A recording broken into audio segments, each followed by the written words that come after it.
Hello and welcome to the Why of Teaching.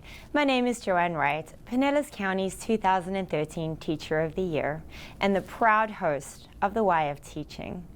We're going to be hitting some hot topics with our teachers and offering solutions from teachers in the field. You'll also see some teaching strategies and processes happening as we strive for 100% student success in Pinellas County. If you're not an educator, this is an amazing opportunity to see what's on teachers' minds and what's happening in our classrooms. So sit back and enjoy the show, The Why of Teaching.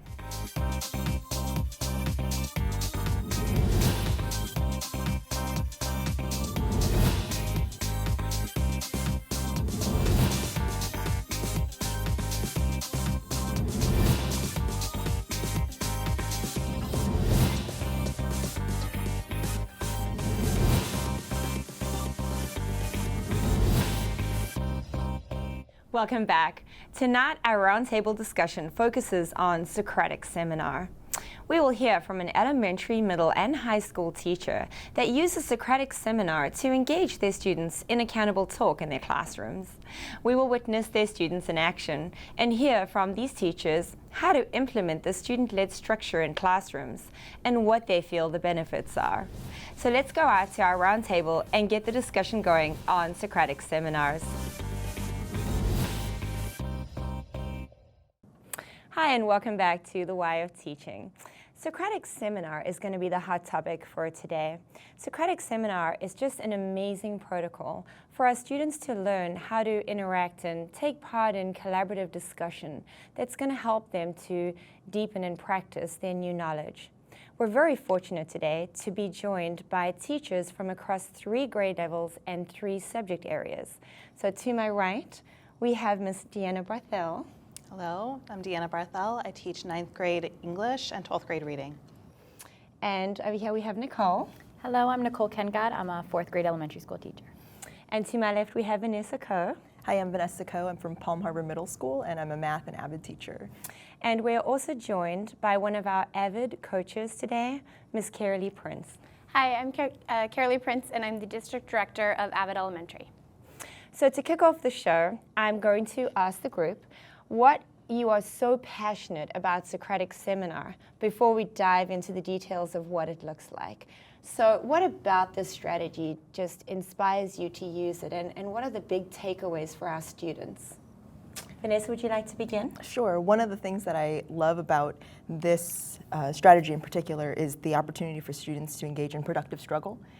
We work very hard throughout the year to make math a safe environment for them, because a lot of times students tend to shy away from speaking if they feel like they're going to be incorrect, because they know in math a lot of times there is one correct answer. And so in this discipline, I strive to make sure every student feels comfortable and safe. And so Socratic Seminar sets up an opportunity for them to wrestle with content in a safe environment. And I also love the idea that the students get to participate in creating the question. That's one of the things I do in the beginning, is allow them to be the ones that produce the problem, so they feel like it's worth solving. I think that it's a really safe way to make sure that all of the students are being involved. It's a nice way to assess, and for me to be able to monitor and understand what their understanding of it is, both if we've tried it at the beginning or at the end of a lesson. So it's just a really nice way to make sure that everybody is involved, and it's a safe way to really talk out their thinking. I absolutely agree with that. The involvement is so key. For my content, I really value the fact that it forces students to rely on their textual evidence and support their opinions and support the things that they have to say with information from the text that we're reading, so that way it makes sure that they are owning that content. It's really all about student ownership and high student engagement and rigor. So really getting the students to move their thinking from what's on the paper and what's on the text to being able to analyze it for themselves and then to be able to speak about it. So it's really moving all the way down to the deepest level of knowledge. And we were fortunate enough to actually come in and film your classrooms. So could you share with our viewers, what is it that we're going to see in your videos today? My students discussed the topic of sexism in dress codes, and that was something that's been hotly discussed and hotly debated around, and they're very interested in that, and especially very passionate at the high school level of maintaining their autonomy. And so I brought that into the classroom. They read several resources, formulated several questions with their evidence, and brought those to discussion. So you'll see my kids talking about that topic. Really needed. Can I say something? Well, it kind of does help you because, like, when you go to a job interview, they're going to tell you what to wear. It's like coming to school. They tell you what to wear.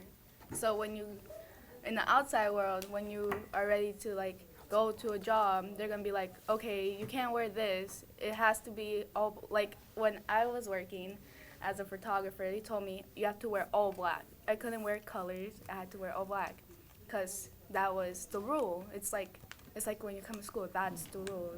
For my students, what you're going to see is an 8th grade standard on functions. And so the students have spent some time with linear functions at this point, but they've not looked at or explored anything other than linear functions. So they're going to dive into what it looks like to consider qualitative graphs.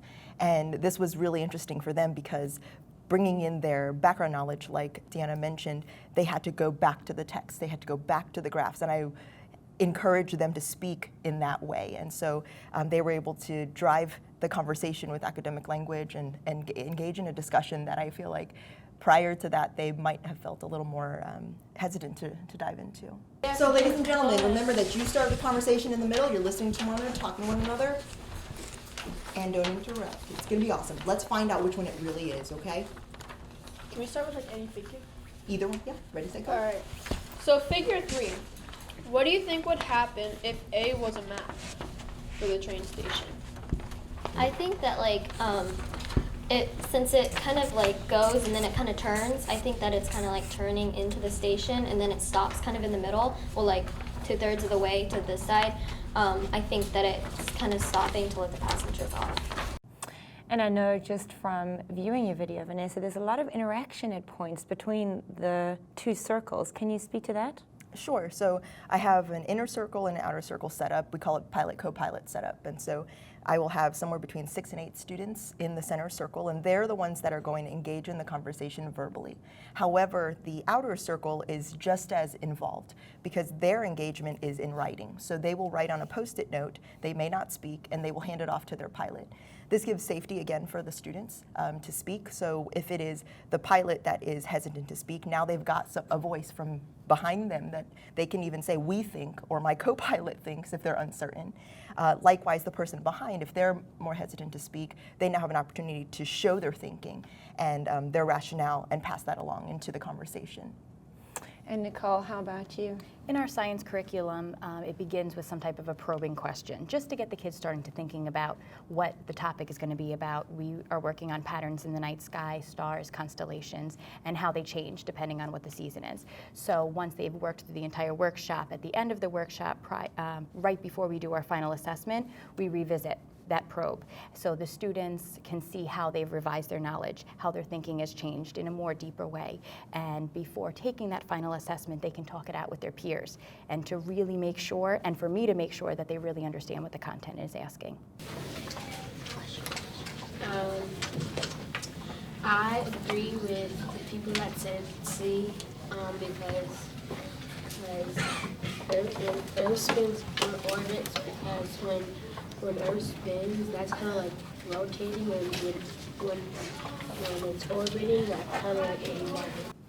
And Deanna, I know in your lesson, the students actually switched. Can you just speak a little bit around that? Sure. So mine, we affectionately call it fishbowl to start with. So if you hear the kids referring to it as that's why. So the inner circle, we refer to them as the fish. They're the people having the conversation. The conversation only revolves around them. No one in the exterior circle or myself has any role or talks at all during the conversation. And the way this works is the inner circle has a conversation, while the exterior circle, their role as as the observers are to also be taking reflective notes and using the rubrics to evaluate not only their peers, but the discussion that they're having. So that outer circle is identifying if the students are using their text evidence, identifying if they're using higher level thinking questions, in addition to monitoring for behavior. Are the students in this inner circle making eye contact? Are they all contributing? Are the things that they're saying academically rigorous and relevant to the discussion? So there's a function for every person in the room, and then eventually the two groups switch, and so the observers then become the fish and vice versa. And Deanna, you had mentioned the generating of questions. Could you speak around that? We noticed in the videos that the students were, as a pre-step to doing Socratic, they were busy generating questions. What is that around? How do you set your kids up for that? Well, I think it's important for them to come to the fishbowl prepared with something to say, because it builds their confidence, and then it makes it more likely that all students are going to contribute during discussion.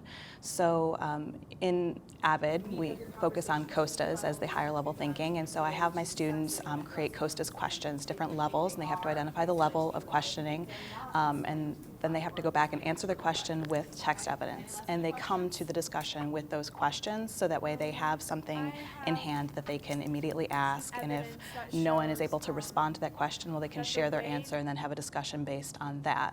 So they have those questions prepared. In addition, my students have with them in the discussion an academic language script to make sure that they're using that academic language, making sure that the conversation stays rigorous and it doesn't devolve into just an opinion-based discussion. And Kiralee, as an AVID coach, could you speak to what scaffolded steps are perhaps needed to generate the questions, or how you've seen it done in classes across the district? Yeah, so the first thing to do is exactly as Deanna was saying about really making sure your students have a strong understanding of the levels of questions. So regardless of the type of questioning you're using, if it's web depth of knowledge or if it's COSTAs, you have to get the students to go to those level 2, level 3 questions, really open-ended, multiple answers based on the evidence that they can pull and provide, and so that way the conversation can be really deep and really rich. So that's the first step, is making sure that they understand the level question. Then the second step is making sure they understand how to develop a question. So what really constitutes a question that could create some deep discussion and using that academic language and really based on the text. So once you get your students where they're comfortable with questioning, then you can kind of turn them loose into the Socratic seminar type conversation, because you get your students where they're having their own questions, so they feel really ownership because they're leading the entire discussion. And they also are getting their peers to think about the knowledge in a new way and the content in a new way, which is really exciting. And so Vanessa, I noticed that your students were also, do you also use COSTAs? I do use those levels of thinking, mainly because there are 3 levels instead of 5, so the students feel a little more connection to it, because the information is a little bit more limited. And so what I have the students do is I make sure that I model those types of questions throughout the year. So it kind of keeps me accountable, because I know that's what I want my students to be asking one another. So I refer to those same prompts and those same keywords in my questioning. And then the students have little flip books that they will share in the class, and they are using those as foundations to develop their questions. So their questions could be things they could presently answer on their own based on the content, or questions they still have about the content, and they would love for someone to support them in answering it using the text. I think it's very important to have a high structure and for all of the students to really understand what their role is, and for all of the students to be able to be flexible and familiar enough with understanding each of those roles. So it takes a lot of practice, it takes high structure and a lot of positive reinforcement, because it'll be a learning process for everybody, including me as the teacher, depending on what group of students I'm working with. So it might work a little bit differently from year to year depending on who the students are. So we call it cat and fish. So we have our little fish in the middle. So I usually try to do about 4 or 5 students, because I've noticed with many of my groups, if the group is too large, that's when we have a lot more behavior problems. So I try to keep it about 4 or 5 students on the inside. Those are our fish. And then each of them has a cat on the outside who are watching them. And they all are very official with their clipboards, and they're taking notes, and they're listening to everybody saying. And depending on whatever the probing question is, they're using some of those higher order thinking terminology and vocabulary, and we also have sentence starters. So I have to make sure that they're listening, and they have to make sure that they're listening also. And I know that because I'll say, I agree with so-and-so because, or I heard you say this, or I disagree. We might even use some hand signals where they're doing something like this, which means, oh, I agree with you. So it helps me to monitor, to know that everyone's on the same page and that everybody's involved in really listening. And Carrie Lee, is it necessary for the students to only limit themselves to the questions that they generated when they're taking part in the Socratic? No, they can develop questions as they're going through. The only part that's really required in order to keep it a Socratic seminar and use that Socratic dialogue is to have it be generated and based on the text or based on the content that they're talking about. That avoids that personal attack, that avoids that personal opinion-based discussion. So it changes it from an academic dialogue to a debate if you allow that personal discussion to happen. So I would say they could totally create as many questions as they wanted to as they're going through, especially if something new pops in. I love the idea that Vanessa was stating about the co-pilot and the pilot. So the co-pilot's allowed to add to the discussion through sticky notes and hand it to the pilot, because then they're allowed to contribute to that conversation. And I know that the other teachers do something similar like that as well. And that allows for a really natural discourse to happen. And that's what I was reflecting on as you were saying that, just a natural way for students to take part in such a collaborative discussion that's really going to bring them to a place where they can broaden their knowledge on something. So I think our viewers probably have a lot of questions around how to specifically set up a Socratic seminar in their classroom, what protocols are necessary in order to run a Socratic seminar efficiently. So we look forward to discussing that topic when we come back in just a minute.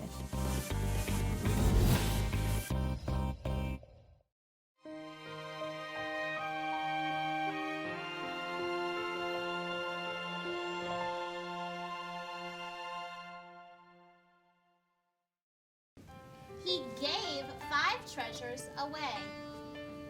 How many I just treasures love did kids and I Tyler love being around them. I remember one of my first grade teacher, Miss Harley. I just loved her. Miss Sistar, my kindergarten teacher. I feel like you don't forget the people who make some kind of impact on your life, whether you take it with you to your profession. It's important to have people like that in your life to motivate you to want to be better at whatever you do. I just remember that she was just so nice and just cared about everybody all the time. And I hope that that's something that I portray to my students, that even if in that moment you might be doing something you're not supposed to be doing, that they still know that I love them. Because I do love them like they're my own children.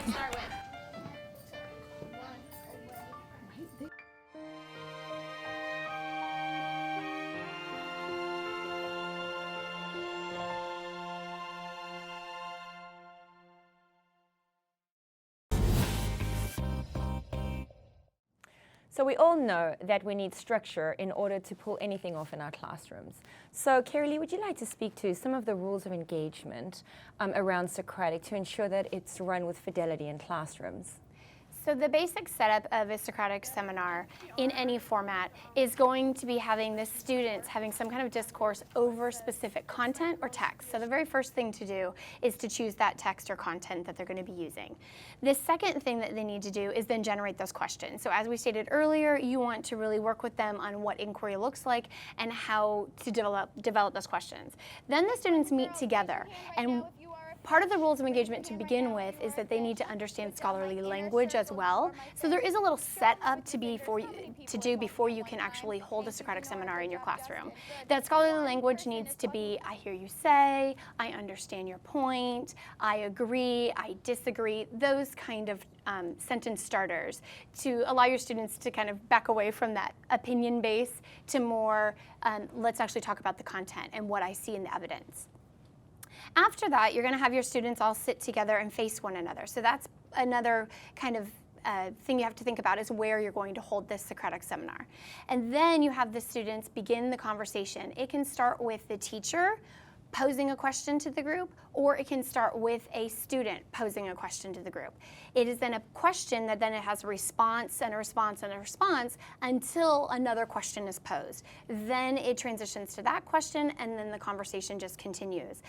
there's a point where you'll kind of feel that lull happen, where everybody's kind of had that conversation for a while, and that's when then the teacher will either wrap it up or pose another question or transition the students in and out depending on how your setup is. So the basic foundations of a Socratic seminar is just to remember that academic language, the scholarly language, and that it's based on content or text. Would anyone like to speak to some protocols that they find are essential to run Socratic with fidelity in your classrooms? Sure, I'll start. So for me, I make sure that building up to our very first Fishbowl Discussion Socratic Seminar of the year, there's a lot of front loading. We talk a lot about what the COSTIS questions are, a lot about what inquiry is, and how to provide evidence for questions and our answers and that sort of thing. And so it can be days of lessons leading up to our actual discussion. And that ensures that students are prepared for the discussion itself, so the discussion isn't a flop and they have, they sit there in silence. And so the day of the discussion, I've pre-assigned the groups so the kids know if they're going to be in the first group having that first discussion or if they're going to be the first group of the evaluators. And so they come to the class with their roles in mind, their questions prepared, the materials ready to go, and when they come into my classroom, my room is small, and you'll see that on the video, so I'm unable to make a circle, which is how I've done it in the past. So you'll see a long rectangular table where the kids are all sitting at that, but they're still facing each other. And so they come to their seats, and they know who, the outside people understand who they're evaluating. They have one person that they're looking at primarily, and then make overall comments on the rest of the group, but then they come to their seats. They start the discussion based on me reminding them of what the question is we've been researching or thinking on, and then it just starts at that point. And like Carolee said, if there's a lull, it depends on when the lull occurs. If it's early into the conversation and I know that they have more to say, but they're just feeling maybe uncomfortable or not as confident, I'll wait. And it's difficult because as a teacher, you want to make sure that you're filling all of that time with something to be said. But it's very valuable for them to know that this is theirs. They have to take ownership of it. And so, they might sit for a minute or two, and then eventually somebody will say, oh, fine, I have something else to say, and then they'll start the conversation again. And I found that typically after those lulls, the conversation ends up being even more fruitful and rewarding. I've noticed a common theme, and we've all alluded to it, is students have complete control at this point. Mm-hmm. I imagine that there are barriers that you've all had to overcome as you've mastered the art of running Socratic in your classrooms. Would you like to speak to some of those challenges, some of your experiences, and some solutions that you've found around them, and Carolee, what you've also helped coach teachers through? I would say the very first thing that I always tell a teacher who's going to ever attempt a Socratic seminar is it's the good, the bad, the ugly. The first time you do it, it's going to be ugly. And you just have to know that, and it has to be okay. And you have to let the kids know that that's probably going to happen because there's so many pieces to it. And the kids, it's the first time they're getting to actually lead the conversation. And so they're like, oh, can I actually say this? Can I jump in? And then all of a sudden the kids will get better at it. So then that's where it becomes not so bad. So then it's the not so bad, and then finally it's great, and it becomes the thing your kids want to do, and they will work towards that. So I think knowing that going in, that it doesn't have to be perfect, that it's not going to look like these 3 exemplars here, that they've been doing this for a long time. It's not going to look like that. It's going to be a little rough, and that's okay. I think it's important for teachers for me, myself, is to consider that growth mindset piece for myself. In my classroom, we're not there yet. I wouldn't say my classroom's an exemplar by any means, but we're not there yet. There are things that we definitely want to grow in. There are pieces that these ladies do that I really want to make sure that I'm implementing on a regular basis, like the rubrics and the way that they have their students monitor one another. And so there are areas that I know from the very beginning, I took it in small chunks. I wanted to master this element. I wanted to master the fact that they knew they were going to come together and ask high-level questions. And if we got there, that's awesome. And the next time I wanted to master the fact that I didn't interject, because as teachers, a lot of times we feel like we have to carry the weight. And so you feel nervous when the conversation isn't where it should be just yet. And it's really important to let the students naturally carry the conversation because it's in them. They'll get there. So it's looking for opportunity to redirect when necessary, and then hold my tongue when not. And so I've grown in that space as well. it's trusting my students. It's trusting myself that I've set them up for success, and then trusting them of all grade levels. I've worked with Socratic Seminar, and just trusting them in that conversation, and they really do a great job. I think really just listening and note-taking and seeing if they're giving evidence of why they chose their answer. So no, it's not so much what the answer is, but how they came to that. And across the district, we're using the Marzano framework. So this is a really nice way to get them into that DQ4, that deeper level thinking. So it's a nice way for me to see if they're using some of that terminology, some of that language, and some of that deeper thinking, not just saying, okay, this is my answer and I'm done, and really listening to each other and really diving in. So it's a lot of my note-taking, and some, depending on who the student is, just prepping them a little bit beforehand. And throughout the workshop, because I do this as an activity at the end of the workshop, so throughout the workshop, preparing them for that, a lot of front-loading, like you were saying. It's one of the things that the students have learned, is that I'm not the source of the information. And so when I started, one thing I wanted to mention is when I started, a lot of times they would say something and then look at me. And I have to stare at the ceiling. I have to remind them that I'm not in this conversation. And they've gotten finally to the place where they stop looking over at me, because especially when they're trying to examine their reasoning and errors in reasoning, they want to say, am I right? Or did she get it wrong? And so I have to be the one that is encouraging that they're the ones that carry that knowledge.